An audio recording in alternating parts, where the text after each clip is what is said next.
Hi, I'm Tim. Welcome to Watchbox, and thanks for logging on. If you love this watch, email me, tmosso at thewatchbox.com. Reach out to me with your purchase and pricing questions about buying this or any watch you see on any Watchbox platform. It's in the description below, tmosso at thewatchbox.com. Today, we're discussing a classic made by F.P. Journe from 2011 to early 2014, the first of his sports watches from the line Sport. This is the F.P. Journe line Sport Centigraphe Sport. 42 millimeters in the original aluminum case. The watch, it is the quintessence of dust.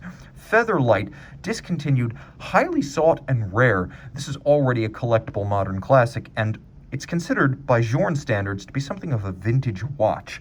So 42 millimeters in diameter in the distinctive line Sport case. You can see in profile it's not thick, at 11.2 millimeters thick and 48.7 millimeters from lug to lug. So that's the distance across the wrist. Now throwing it on my wrist, which is 16 centimeters in circumference, you can see that the timepiece fits easily, flat flush. It'll sit underneath a tight cuff, so you could use it as a dress watch. It has a muted grayscale formality, so it's not too exuberant to wear in business attire, a tuxedo even. The timepiece can be fit on a wrist as small, in my estimation, as 13.5 centimeters in circumference. So again, here's your over-the-top shot with plenty of clearance on each side, your cuff shot, and then your down-the-barrel shot, showing how much clearance I have on each side to wear this on a smaller wrist if I so choose. The strap is integrated and proprietary. You can see how the design of the line Sport cases differs from the Souverain, for example. This is entirely integrated. Whether it's bracelet or strap, the two are designed to fuse together as the taper of one flows seamlessly into the other. There's a little bit of a center striation to add some articulation and connect with the linking component of the case, and then you can see in profile it uses screws to fix itself to the case, which is actually an upscale and very secure way of building a sports watch.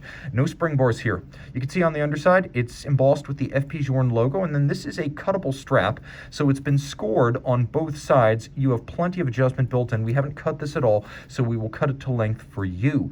The clasp features a rubber bumper externally to prevent it from being marred, and then internally you can see it, like the case and the movement, is aluminum.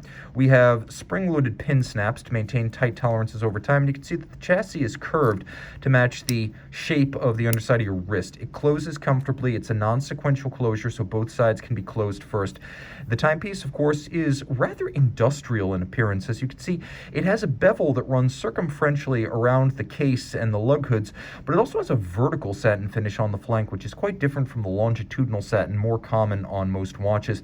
There's a contrast between the satin finish and the media blasting of, for example, the lug hoods, the bezel, and then the linking component that extends into the strap.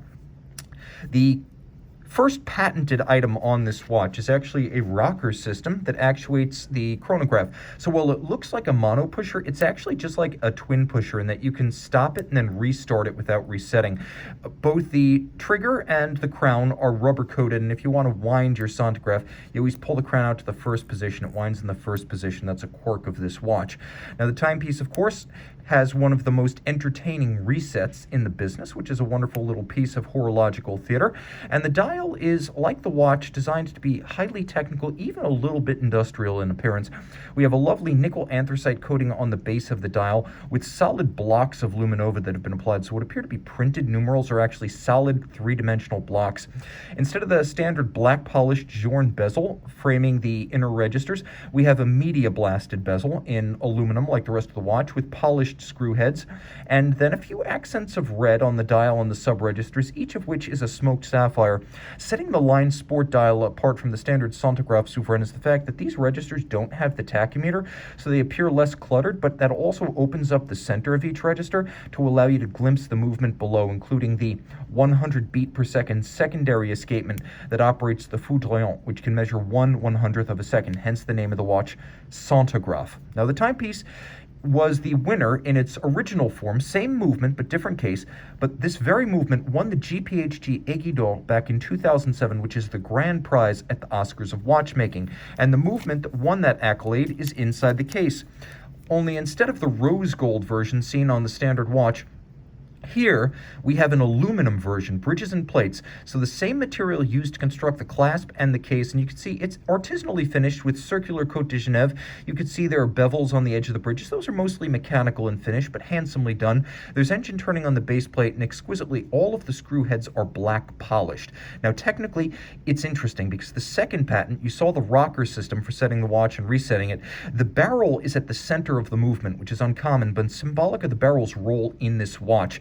Two separate drivetrains, one off the arbor or the axle of the barrel, and one off the toothed edge of the barrel, drive respectively the chronograph and the time. As a result, when you start the chronograph with this watch, unlike a conventional chronograph, which can lose 30 to 40 degrees of balance amplitude, and this will have timing consequences, in the Centigraphe there is no loss of balance amplitude when you activate the chronograph.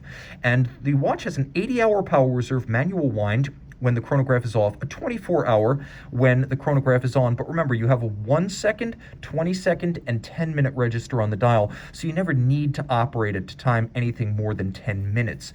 As you can see, technically speaking, it's free sprung for durability, adjusted fully, which is 6 positions, and it beats away at 21,600 vibrations per hour, pivoting on 50 joules. The watch is 30 meters water resistant, so it's a sports watch, but not necessarily a submergence aquatic sports watch. In every other regard, though, a supremely versatile timepiece, discontinued, highly sought, supremely collectible, rarely made, and, of course, in this form, the aluminum Centigraphe Sport was the very first sports watch built by F.P. Journe. Reach out to Tim Mosso at thewatchbox.com for purchase and pricing details. And I'm back with the Centigraphe Sport from the Line Sport collection. You can see those three-dimensional blocks of Luminova set as the numerals.